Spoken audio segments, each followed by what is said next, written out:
প্রিয় দেশবাসী, আপনাদের সকলের জানা উচিত আমি আমার জীবনের দায়িত্ব, আমার পরিবারের, আমার সন্তানের, আমার সহকর্মীদের দায়িত্ব, জীবনের নিরাপত্তার দায়িত্ব, জীবনের দায়িত্ব আমি আমার মহান রাব্বুল সৃষ্টিকর্তা সর্বশ্রেষ্ঠ সর্বশক্তিমান মহান রাব্বুল আলামিনের উপর ছেড়ে দিলাম।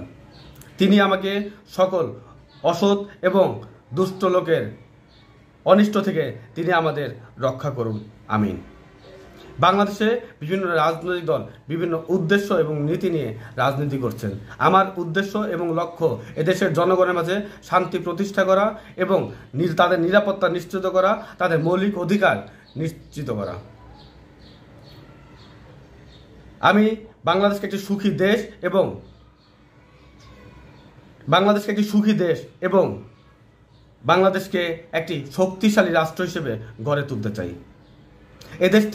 বাংলাদেশ থেকে একটি চাঁদাবাজ মুক্ত, একটি সন্ত্রাস মুক্ত, একটি দুর্নীতি মুক্ত, একটি ঘুষ মুক্ত, একটি অর্থ পাচারকারী মুক্ত,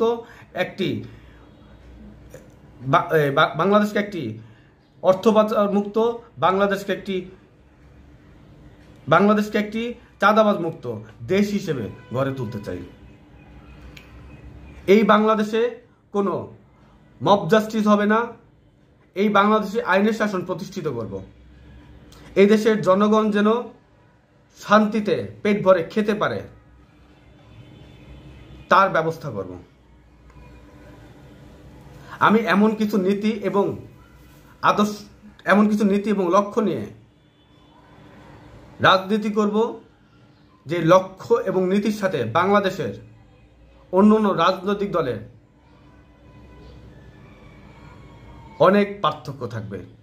তারা রাজনীতি করবে তাদের স্বার্থে, আর আমি রাজনীতি করব তাদের স্বার্থে, ক্ষমতার জন্য, আর আমি রাজনীতি করব দেশে সুশাসন প্রতিষ্ঠিত করার জন্য। তাই অনেকেই আমার অনিষ্ট করতে চাইবে, ক্ষতি করতে চাইবে, আমাকে হত্যা করতে চাইবে। আমার সহকর্মীদের বিভিন্নভাবে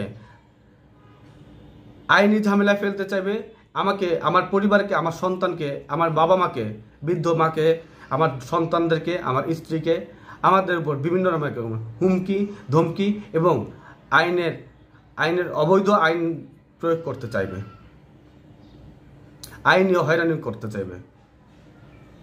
আমি সকল কিছুর জন্য আমার নিরাপত্তা, আমার পরিবারের, আমার সহকর্মীদের, আমার দলীয় নেতাকর্মীদের সকলের নিরাপত্তা দায়িত্ব আমি আল্লাহর হাতে তুলে দিলাম। তিনি সকল অনিষ্ট থেকে, সকল অশুভ ব্যক্তি থেকে, সকল খারাপ ব্যক্তি থেকে আমাদেরকে রক্ষা করবেন ইনশাআল্লাহ।